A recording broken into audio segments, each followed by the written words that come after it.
Live from the world's capital markets, here are the latest financial headlines brought to you by News Factory. Hello and welcome to Wednesday's financial news. Stay with us for more market headlines. The dollar-yen pair corrected downwards in the last session, falling 0.1%. The Williams indicator indicates an overbought market. The last session saw the Bitcoin rise 0.6% against the dollar. The RSI indicates an overbought market. The gold rose 0.4% against the dollar in the last trading session.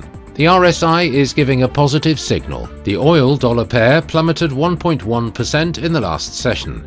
The stochastic RSI's negative signal contradicts our overall technical analysis. Coming up, the choices from our chief analyst for today. Oil prices remained stable but lower, with WTI crude fluctuating near 3-week highs. Influences include Middle East tensions and China's recovering demand. Traders were also eyeing the US dollar due to its potential impact on foreign demand. The dollar rose broadly and firmed above 150 yen on mounting expectations of higher for longer US rates, contrasting with a recession in Japan and market doubts about a near-term exit from the country's ultra-easy policy. Payments giant MasterCard is working with SwooPay, an emerging markets-focused mobile payments app, to offer loyalty rewards in cryptocurrency and plug the gaps left by the likes of Google in the global payments landscape.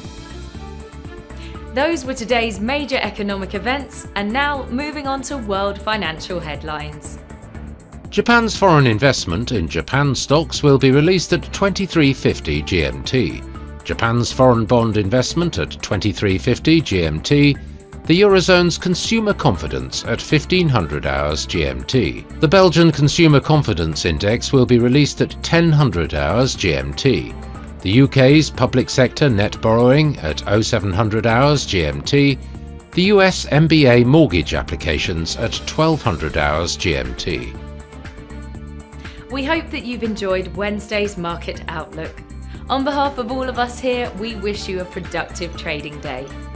Be sure to join us tomorrow morning for the latest news and events from the financial markets.